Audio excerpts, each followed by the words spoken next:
Most welcome to Historiesbanorna, History Reconnaissance. This is the story of the Battleship Richelieu, Le Cuirassé Richelieu, the French battleship that was commissioned just a month before the German attack on France, torpedoed by the Royal Navy in French West Africa, repaired in New York, and fought against Japan with the Royal Navy in the Indian Ocean and the Pacific. And please, like and subscribe, it means a lot to us. Richelieu was a French fast battleship laid down in 1935.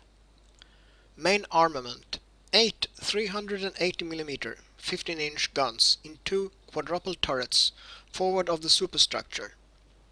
Secondary armament: 9 152mm 6-inch guns in 3 triple turrets.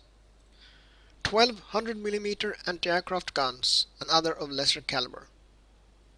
When war broke out in 1939, Richelieu and her sister ship Jean Bart was given high priority.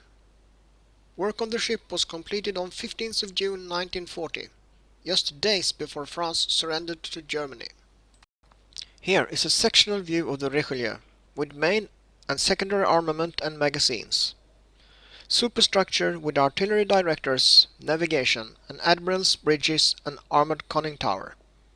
It also had a hangar and 2 catapults for its 4 Loire 130 reconnaissance seaplanes. On June 17, 1940, there were numerous air raid warnings, and invading Germans were getting very close to Brest, at the naval yard and harbour with the battleship Richelieu. Commanding the battleship was Commandant Paul-Jean Marsin, and below deck the chief engineer officer, Paul-Yves Pen, who was in charge of the machinery. It had been like a nightmare preparing everything for a hasty departure, but he had great confidence in his machines and personnel. He also knew that Marsin had the greatest trust in him. Between June 16th and 17th, 32,000 British and Allied personnel were evacuated from Brest. One of Paul Pen's officers, Joly, witnessed this and was terrified to see them entering Brest in panic after having destroyed vehicles and heavy material. He had expected Allied reinforcements to arrive. A telegram arrived to Commandant Marsin. Take Richelieu to Dakar as soon as possible. Stop. Local escort on departure. Marsin showed Pen a secret order. Scuttle the ship rather than it falling into enemy hands or even others. Pen was terrified. Could I even imagine destroying this, the most beautiful warship in our navy? Nevertheless, he was prepared, and confined only to his second-in-command, Sabatier. This order was never given, and the Richelieu reached Dakar on the 23rd of June.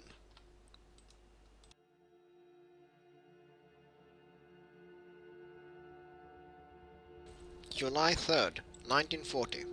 Just 11 days after the armistice between France and Germany. A France in shock after its defeat. A Britain feeling betrayed and unsure of France's intentions.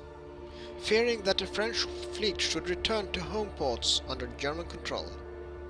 Judging from events later on, French Admiral Darlan would rather have scuttled the fleet or even sailed it to the United States.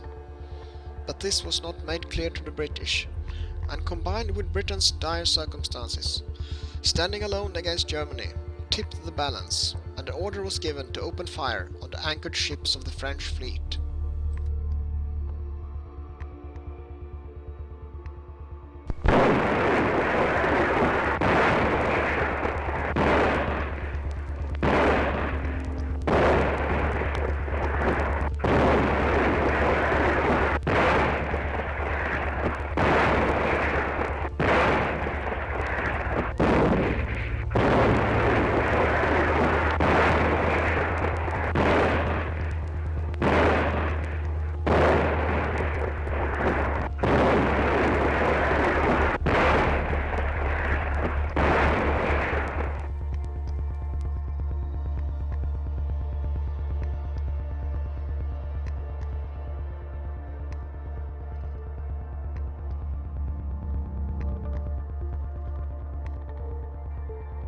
Fear, pride, and failure to communicate led to this tragedy with many French victims. Vichy France and Great Britain was almost at war, and Germany scored a propaganda victory. Instead of gaining an ally earlier in the war, the Royal Navy now had to deal with the remaining ships of the Vichy France fleet, and the next target was Dakar in French West Africa.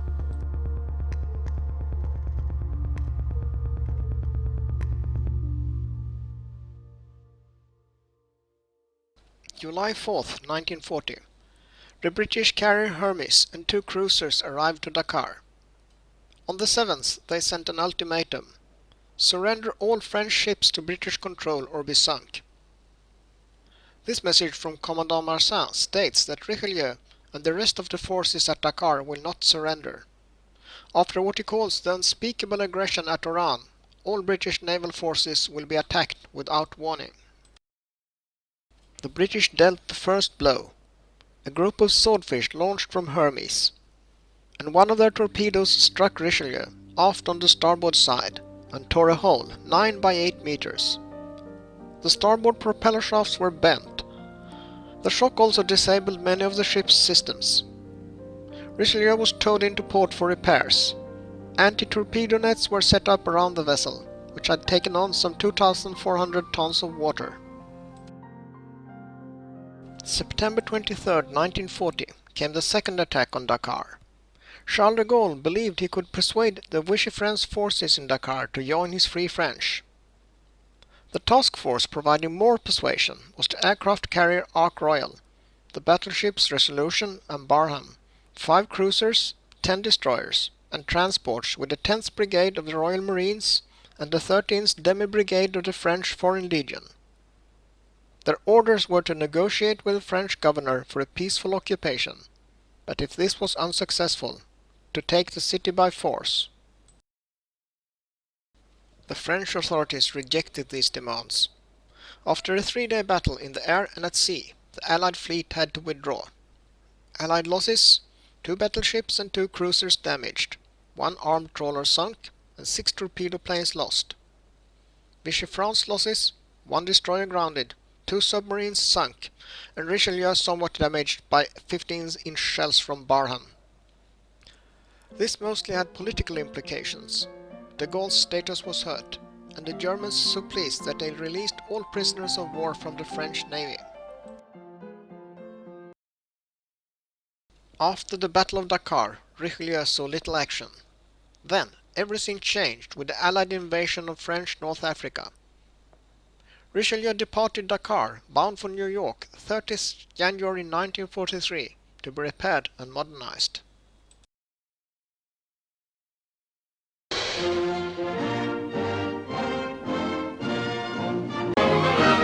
Following her arrival in the United States waters, the mighty French battleship Richelieu proceeds to an American Navy yard for refitting and repair.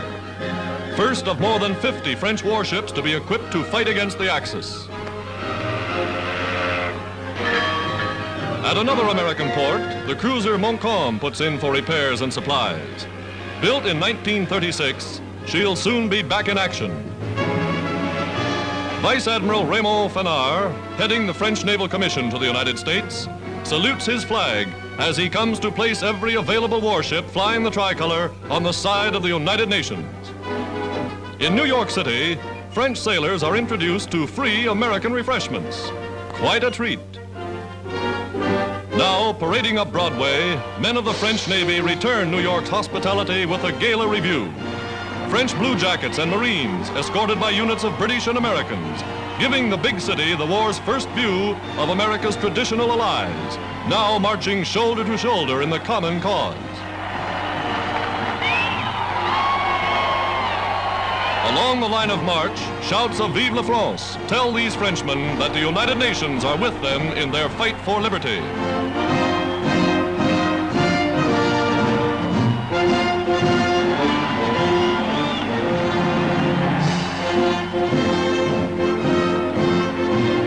In front of New York's historic City Hall, Mayor LaGuardia, with high-ranking French and United States dignitaries, officially welcomes the French Navy men to America.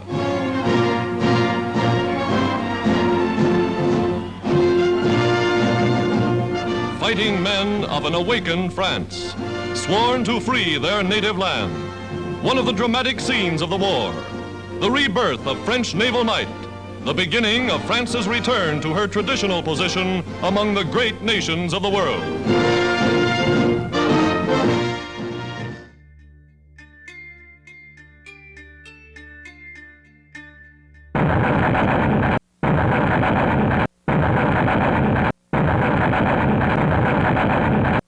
After repairs and modernizing followed a period of training and trials.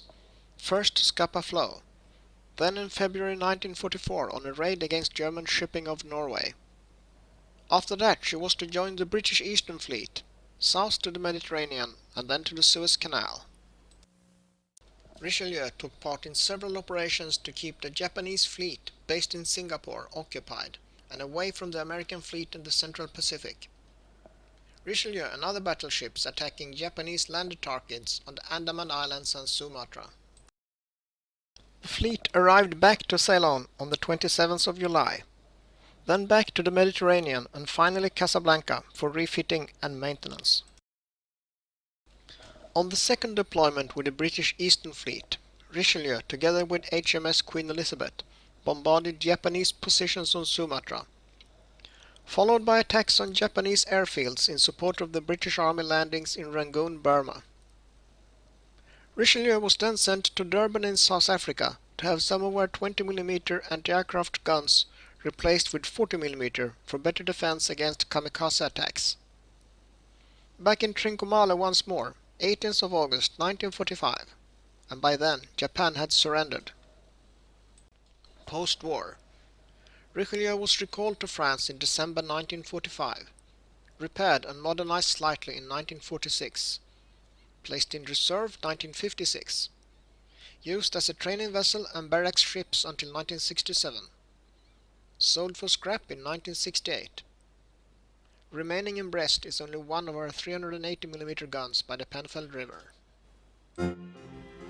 That's all, folks. Thanks for watching. Please like and subscribe.